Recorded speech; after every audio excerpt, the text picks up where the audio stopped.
Okay, today my guest is Professor Pavida Pananond. I'll keep my introduction short to maximize our time with her. In the next 30 minutes or so, we'll talk about Pavida as a person. Professor Pananond is a thought leader and an esteemed scholar, and finally is a mentor to many PhD students and junior faculty. For the sake of time, I'll skip many of her accomplishments and give you a very quick snapshot. Professor Pananond's research interests are how companies in emerging markets develop and expand overseas, the governance of global industries, and the upgrading of emerging market firms in global value chains. Pavida has authored a host of articles, book chapters, books, and opinion editorials in mass media, such as Bangkok Post, Nikkei Asia.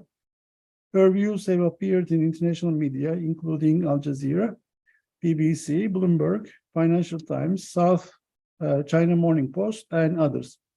Pavida serves on editorial boards such as Global Strategy Journal and JIBS. In addition to academic teaching, she regularly provides briefings to diplomatic missions, chambers of commerce, and multinational companies. Thank you, Pavida, for joining us. Thank you, Ilgas, for including me in your program. Of course. Pavida, let's start with the beginnings, early beginnings. What did you want to become when you were a child? I wanted to be an architect because I like beauty in buildings and I like style and arts and all that. And that didn't happen because in Thailand, if I want to become architect, I have to be very good in physics to enter into the faculty of architecture. And I don't think that I enjoy physics that much in my high school. So that kind of dropped, and I studied then in the Faculty of Commerce, and I studied accounting because my father, who was an accountant, told me that this is what you can get a job easily. I am the elder sister of four sisters altogether, and my dad said that I should be doing something that would be practical for my career. So that's what my father wanted me to be. But then I didn't quite enjoy it. And then the next thing that I wanted to become after studying accountant is I wanted to be a tourist guide, because I still enjoy learning about my own country, historical buildings, and all those things. Still, I like that. And I then joined a course to become a tourist guide, wanting to practice as a tourist guide because I also like languages and meeting people from different countries. But then I realized that tourists don't want to know too many stories, and they don't want to know the kind of the in-depth story of places. So that also didn't work. And then, I one day thinking about, I think I lived my life in the sense that I didn't know what I want to do, but I crossed out what I thought that I would want to do, and then kind of cross it out one at a time. So, liking to interact with people from different countries, I went to work in the hotel industry as a part of the public relations team first, enjoying telling stories about Thailand, telling stories about different countries to people. But then one day I ran into sort of an announcement for scholarship for MBA from Thammasat University, where I am at the moment.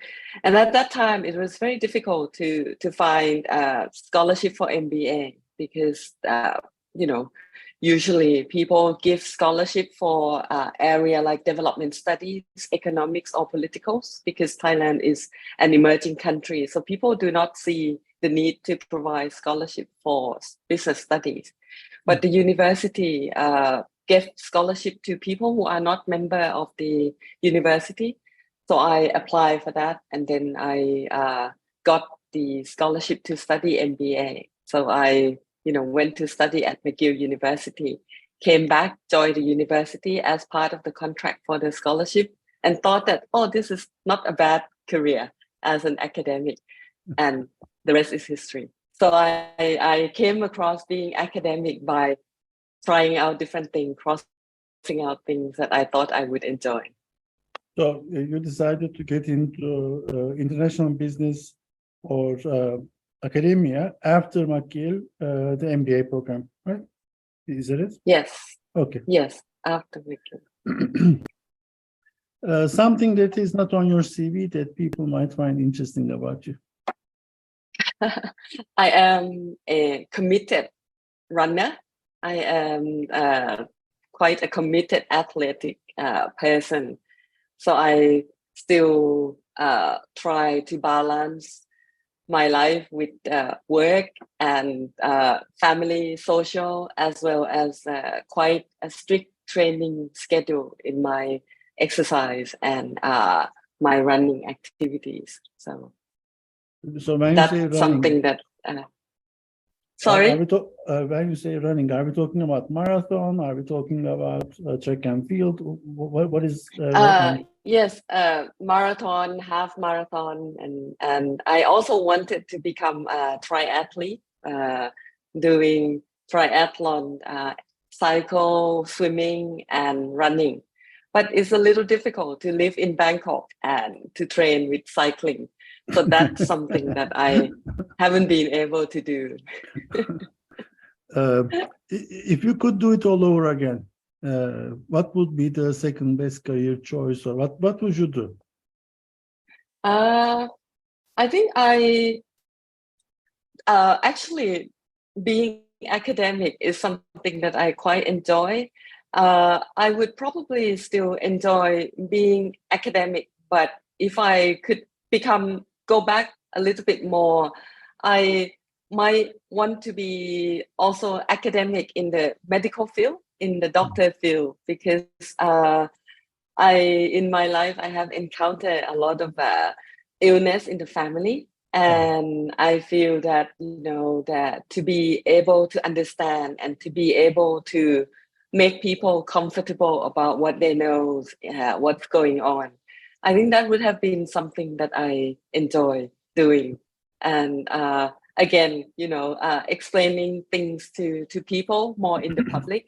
So I think I like that kind of the interaction, that you're not just academic communicating just among academics, but being an academic who is able to communicate what you're doing to the broader society. I think that's something that I enjoy doing. So. Thank you. Regrets? Any regrets in life? People always say that regrets are something that you should not have, because life should be about learning and possibilities and doing things. But if I look back at what I have done, and I think one of the things that I might have done differently is to write more in Thai language, to communicate more in my own language, because I think that I have tried to build my career in the international context, like attending seminar, attending AIB, and try to put my work more in English. But I think that there is still a need for scholars, particularly those from emerging economies, to be able to share that knowledge that they learn in the very scholarly and academic field to the broader society through different means, not just academic outlets. But I think that that's something that I should have done more, but because it already takes time to do something in one language, in English. So I probably did not have enough time to do it in Thai as well. But I think from now I see the need to perhaps write more in local language, and also write and convey messages in media that is not just for academic consumption. I think that's something that I perhaps have not done enough. It's like being in emerging economies, sometimes it feels like you have two career ladder. Where do you want to climb the ladder? One ladder is a very global ladder, the AIB, the people that we have met. I meet you, I participate in AIB seminars and activities.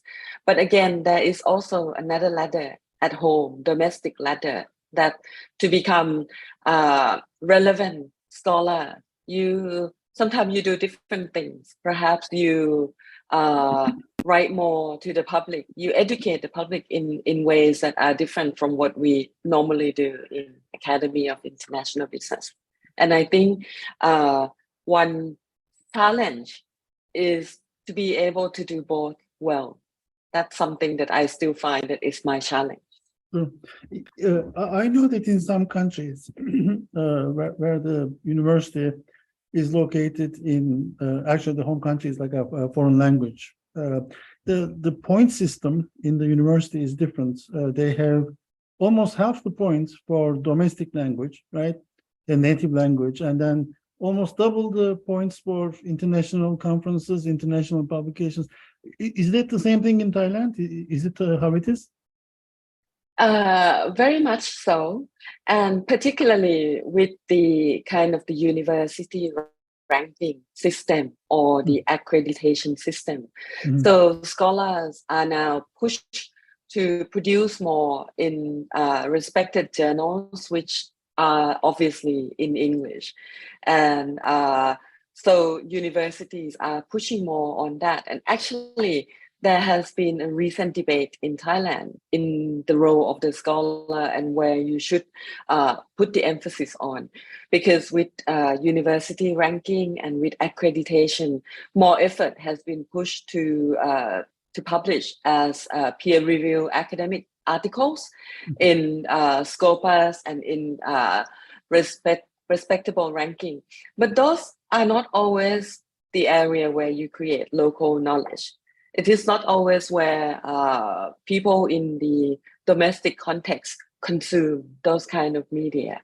And there is also a debate, what's the role of academic in a society where you are actually pushed to understand where you live more, but at the same time, you are pushed to produce in something that is more global. So obviously, when you try to publish or you try to communicate, have a conversation with people who are more global, you cannot really go down into the detail of each context. So I think it's interesting, and I find that it's ironic that we talk about local versus global, and actually scholarship and academia is very much something that you would see that it is now a kind of a paradigm that is being adopted all over the world. The AACSB, the EQUIS, the kind of the accreditation and the mainstream academia that we have seen, people have to try to conform to that, whereas the local context differences still exist in academia, just as business. And I think that way we are ironically trying to say that the field of international business is a very complex field, and we call for understanding of the context and the complexity. But at the same time, the scholarship of international business is very much, if I may say, is a very ethnocentric career path, in the sense that you are expecting people to communicate in certain language through certain media that are accepted and are widely acknowledged in the field. So sometimes it feels a little confusing and lonely to do this, because to be able to commit to the global context, you cannot do as much in the local context. And I find that it is ironic in the sense that it is in the field of international business that I feel this way. Thank you. What did you learn from your biggest mistake or biggest failure? What did I learn? I think, if you want to talk about a personal level, I think that I learned to take life easier. I think I have been pretty hard on myself. So I think that one of the key lessons from mistake is that you learn to give yourself a break, and you learn to know that, all lessons or all mistakes shape your life, and how you actually do something is because you're meant to, and then you learn from it, and then you don't beat yourself too hard. I think that's one key lesson that I'm still trying to learn on a Thank you. personal level. Thank you. So let's talk about some research, not about a particular paper, but overall your body of research. Say you're stranded on the road in a small village. Locals are curious about you. How do you explain your research to them, to people who don't read JIBS or Global Strategy Journal? Why is your research important? I would explain to them that, in countries such as Thailand, we see a lot of multinational companies investing in Thailand.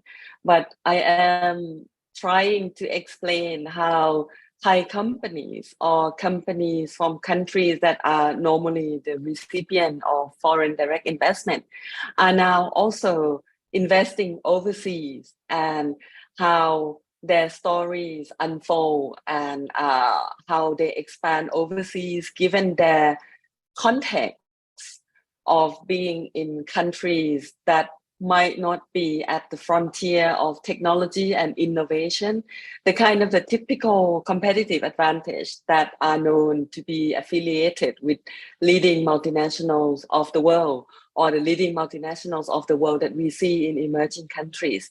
But we are also seeing a lot of emerging market firms that perhaps used to be the supplier of those companies in the same global value chain or the same supply chains. But how do those companies try to do better, and not just by being in the country and serve those multinationals, but how those companies also have emerged and become multinational companies themselves. And I would use them stories of the companies that they might be familiar with, or I would sometimes use the brand that they perhaps don't know that this is Thai brands going overseas. So those kind of things give people interest, and said, they didn't know that these are also some of the Thai companies that are doing a lot of international expansion. So that would be a kind of put it in a simple way to explain to people who are not always studying. So Pavida, how are you motivated to write a paper, or where does the idea come from? When you're sitting in a idle curiosity, your mind is wandering off. How is the process working for you about coming up with the research idea? I like to understand the current context and the path dependency of how companies have evolved. I think that a lot of times when we study multinational companies, we tend to look at them when they have already been successful, and then we look at what they do from that point onward to become more of emerging markets. Many firms have come from a kind of a different history, and we recognize all this importance in the field of business history.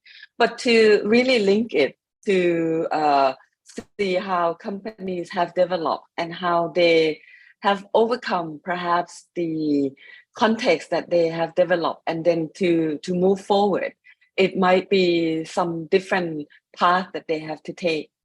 For example, I give you an example of we talk about business groups, we talk about conglomerates, and in the West, the idea of conglomerate business that expand into unrelated industries might not be a business model that is well understood, or it's understood not to be a very efficient way, because why would you invest in an area that you do not know a lot about? But here, all the big business that are very dominant in Thailand, they are all very much the kind of a conglomerate business group that do not expand vertically in their supply chain, but they also expand to become very horizontally dominant as well, in sometimes in areas that are related. For example, one of the main company in Thailand that is quite well known in food, chicken producing protein meat. But that company is also quite dominant in the area of telecommunication, and now becoming more dominant in the role of multimedia and all those things. And how do you explain that kind of connectivity that firms that do not appear to be operating in the same industry, but they can manage to do well in different industries? And I think that's one thing that interests me. Another thing that is increasingly interests me is how the business feature in the society.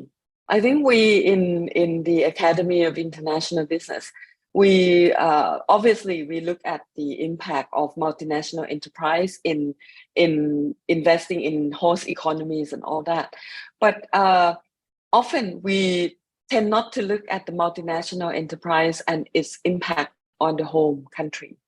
I sit in Thailand and I see the dominance of these big conglomerates and how that affects the small and medium enterprise in the country, how it might not be the most nurturing environment that allows innovation to prosper. That sort of social context becomes increasingly interesting in my view, because I think that when we are in the Academy of International Business, when we look at emerging market multinationals, we look at the very few successful firms from a country, whereas the context of emerging countries, there are so many more companies that might not be there yet. And those are the companies that are the backbone for the economy. Thailand relies on more than 90% of small and medium enterprise. But the companies that we can study tend to be the largest in the country because they are publicly listed companies. They have available data. So the irony and the contradiction of the situation on the ground and what is filtered into academia are something that I find is still missing. That's one thing.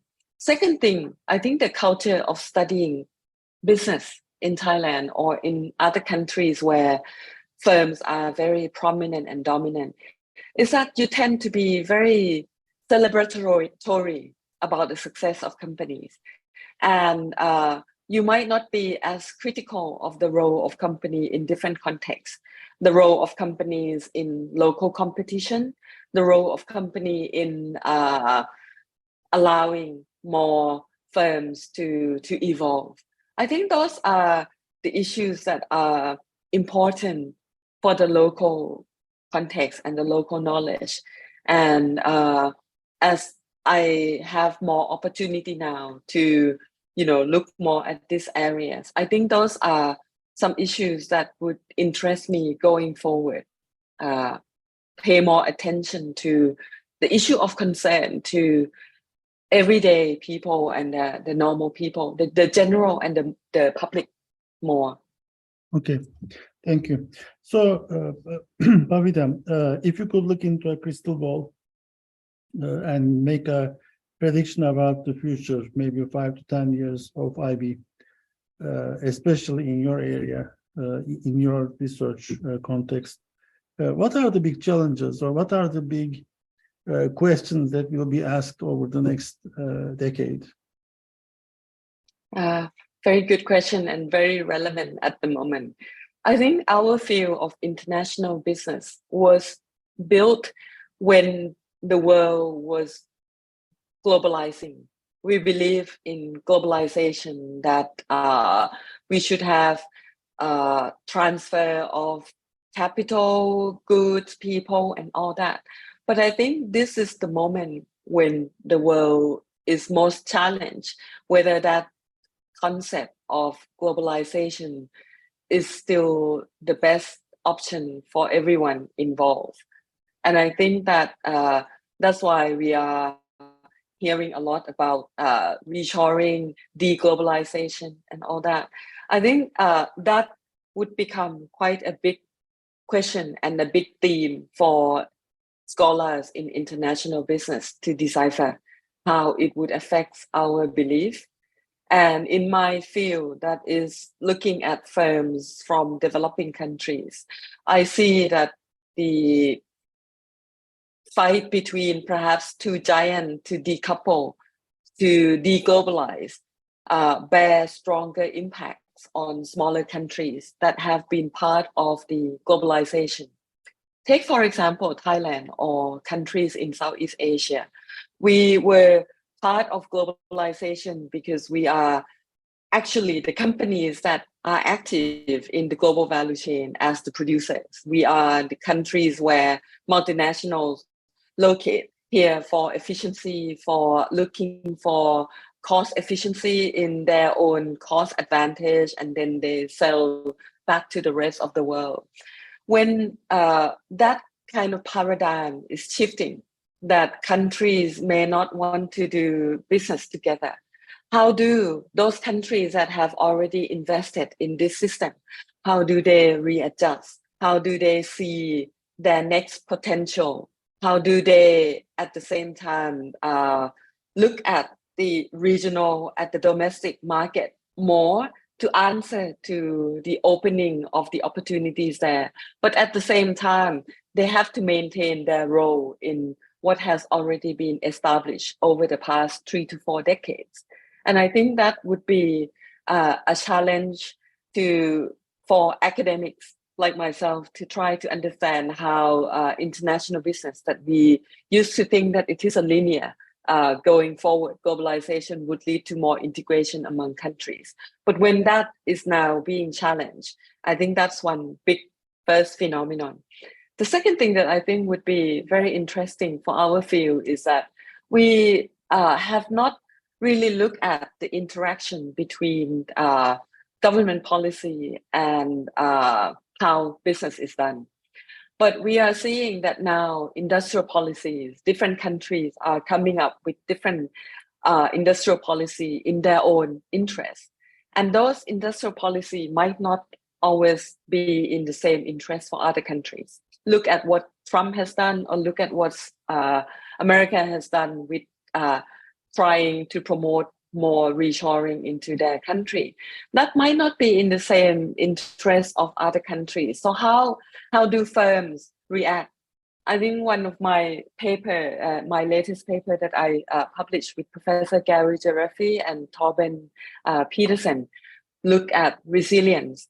And we argue that resilience is not the same for everyone. But at the moment, I think the world is looking at resilience as if it's driven by the interests of the major economies, trying to promote their firm to relocate away from China or to reshore. And I think that there are a lot more nuances in the way that firms from other countries also have to interact of the industrial policy of major economies, and also how the industrial policy of their own countries feature into that kind of the big scheme of things. And I think I see more interaction between government policy and business strategy going ahead. Thank you. Actually, proponents of globalization almost get angry at the questions when they see more nationalism or populism increase all around, and they are more protective than the king themselves. So while you were going through the PhD program, what was the best advice you received from your advisor? One very good advice. My supervisors were Jeffrey Jones and Mark Casson. I did my PhD at the University of Reading.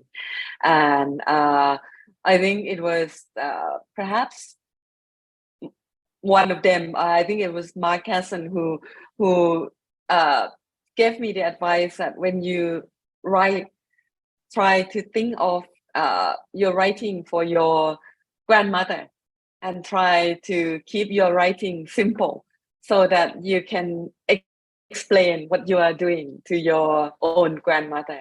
And I think that was a very good advice that I still give my students, that when you try to explain something, make it very simple. And I think we academics tend to hide behind the very academic and sophisticated language. And I also get that also. I think that advice remain practical because I don't only write in academic journals. I write a lot in newspaper, op-ed articles in newspaper, like the local English language, or sometimes the regional one. And I get questions from the editor that, what do you mean? What are you saying? Say it directly. Don't go around the kind of complex language. What are you saying? That's something that I get asked a lot from editors. And I think that is a very good advice for us academics when we write, to try to think of how we can communicate to the lay person, to your grandmother, to make so her when understand us. when you're training your own students in the PhD program, your doctoral students, what are some of the common mistakes that everyone you see make? What are the top 3 big mistakes that they do, so that you would say, don't do this, don't do that, to improve? I think the hardest thing for me to train and to teach students is to ask the right question and to be able to ask questions. Because I think education system in Thailand perhaps has not been trying to teach people to be analytical and critical. We are more or less based on rote learning system. So students in high school learn more of the knowledge without being pushed to ask questions. This is also the kind of education that reflects the context of education. Thailand and most Asian countries are very hierarchical society.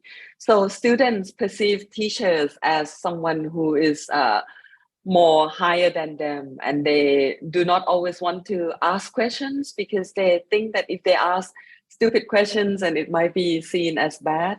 So to be able to ask critical questions, to be able to see why you are asking that question is the most challenging thing to teach, to train students for me at the undergrad level all the way up to the PhD level, to ask questions beyond what are the factors that lead to ABC. That I find that very difficult and still quite a challenge to do that. What was the most difficult skill that you had to learn and develop in the PhD program for yourself? I think that was the kind of the critical analysis, thinking of why I'm asking this sort of questions. I think that was my most important thing I learned from the PhD. I went into the PhD not really knowing what PhD was all about, because business school in Thailand had the kind of historical being more like a training school. You teach people how to do business. It's not like an academic institution where you are taught to read academic papers. And when I study in the business school myself, I did not have to read all these academic papers. So academic paper was in a way something that I learned during my PhD years. So it was quite a challenge and a new knowledge to learn, and to transfer that to the Thai context. I think now a lot of Thai scholars are looking at ways to publish more internationally. So that's a kind of the thing that is needed very much nowadays. Thank you. Last question, Pavida, for the sake of time. What is a question that I should have asked you but haven't? You should have asked me the question, if I have any question, and then I would ask you, what do you get out of doing this? What are some of the academic idea that you get out of this? So that would be. I get a lot of things, first of all, get out of a lot of things. One is, you remember the question about idle curiosity. I've got an AMR paper on idle curiosity about creation versus discovery of opportunities and challenges basically for an entrepreneur firm, for instance. Then another question was on forgotten variables, things that are underdeveloped, understudied. Well, I've got a CHIPS paper on that one.